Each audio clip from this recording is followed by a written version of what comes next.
تو انہوں نے کہا کہ پنجابی میں انہوں نے کہا کہ میں آج تواڈے نال 2 گھنٹے میری زبان سے کچھ گلاں کرنا چاہتا ہوں، لیکن کیا فائدہ باتیں کرنے کا، میں شاید آپ سے 100 سال آگے کی بات کر رہا ہوں، آپ شاید 100 سال پیچھے کہیں کھڑے ہوئے ہیں، تو جب فرق اتنا واقع ہو جائے کہ میں کہیں 100 سال آگے کی بات کر رہا ہوں اور آپ کہیں 100 سال پیچھے کھڑے ہوئے ہیں، تو ظاہر بات ہے کہ وہ باتیں آپ کی سمجھ میں نہیں آئیں گی۔ تو پہلا جملہ اس نے کہا کہ مجھے امید ہے کہ اس ویلے امریکہ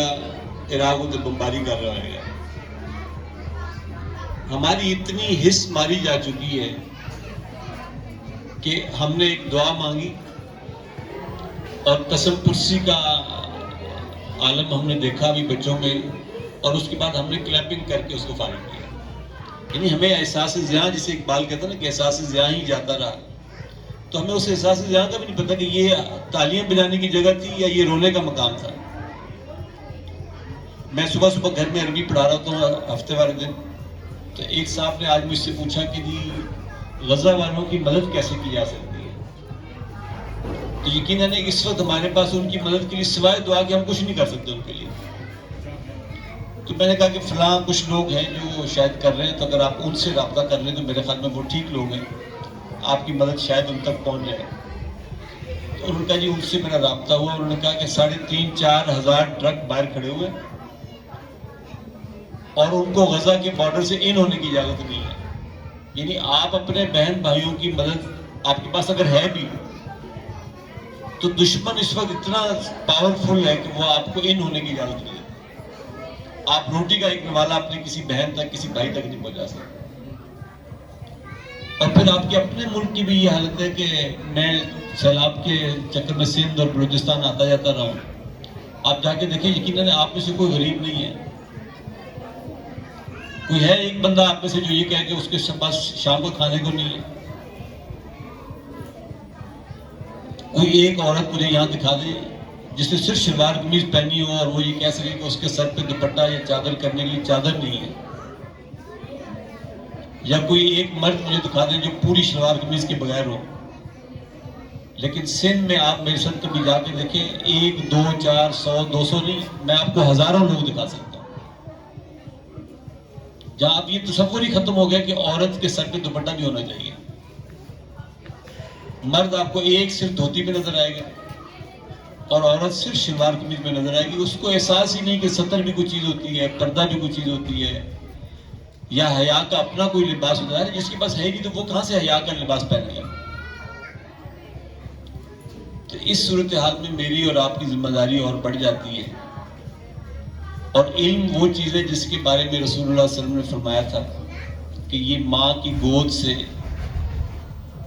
قبر کی گود تک حاصل کی جانے والی چیز ہے۔ تو ماں کی گود کون سا سبق دیتی ہے؟ ذرا غور کیجیے، آخر اللہ کے رسول نے فرمایا تو کوئی سبق تو ہوگا نا۔ اور گور کی گود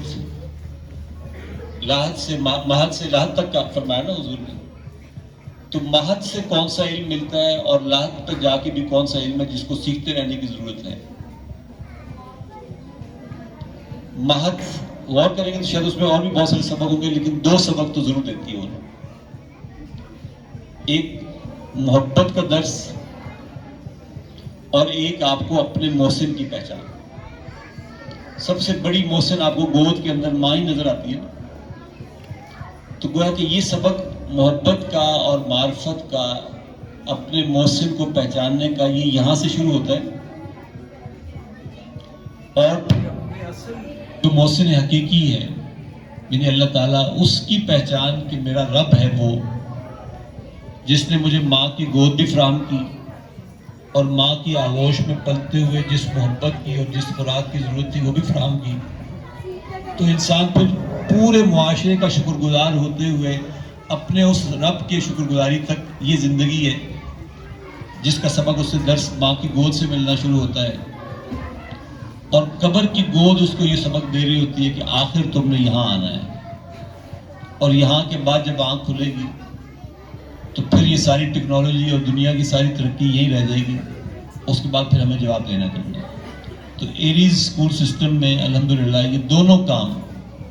اس لیے کہ یہ دعا بھی ہمیں قرآن مجید نے سکھائی کہ ربنا آتنا فی الدنیا حسنہ وفی الآخرۃ حسنہ وقنا عذاب النار۔ تو دنیا کیسے خوبصورت بنا سکتے ہیں آپ، اور آپ اپنی آخرت کیسے بہتر بنا سکتے ہیں، ان دونوں کا بندوبست اور ایک اہتمام برادر خلیل صاحب نے اسکول میں رکھا ہوا ہے۔ میری اللہ تعالیٰ سے دعا ہے کہ اللہ تعالیٰ ان دونوں حوالوں سے اس کو دن دگنی اور رات چگنی ترقی عطا فرمائے، اور اس میں جو والدین کا کردار ہے، میری اس حوالے سے بھی دعا ہے کہ اللہ تعالیٰ والدین کو بھی وہ کردار ادا کرنے کی توفیق عطا فرمائے کہ ہم قرآن مجید کے ساتھ چل سکیں، ہم وقت کے تقاضوں کا ساتھ دے سکیں، اور آنے والے ہر جو انقلابات دنیا میں آ رہے ہیں ہم اس میں لیڈ کرنے کی پوزیشن میں ہوں، ہم اس میں رہنمائی کرنے والے ہوں، ہم ہمیشہ مقتدی نہ بنے رہیں، ہم ہمیشہ لوگوں کے پیچھے پیچھے نہ چلتے رہیں، بلکہ نوع انسانی ہماری طرف دیکھے اور انہیں نظر آئے کہ ہاں یہ کردار والے لوگ ہیں، یہ جو بات کہتے ہیں اس کے مطابق ساتھ لے کر چلیں، اور ان کے ساتھ چلنے میں ہمیں کبھی کوئی نقصان نہیں ہوا، کبھی ہمارے ساتھ کبھی کہیں دھوکہ نہیں ہوا، یہ کردار ہمارے بن سکیں۔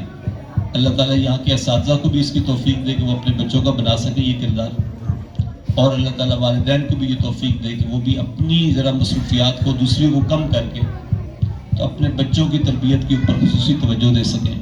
جزاکم اللہ خیر و احسن الجزاء۔ بہت شکریہ آپ سب حضرات کا۔ آج اس میں بھی کہیں اور بھی جانا ہے تو بس اب ہم اجازت چاہیں گے آپ سے، انشاءاللہ پھر زندگی رہی کی ملاقات ہوگی۔ بہت شکریہ آپ سب۔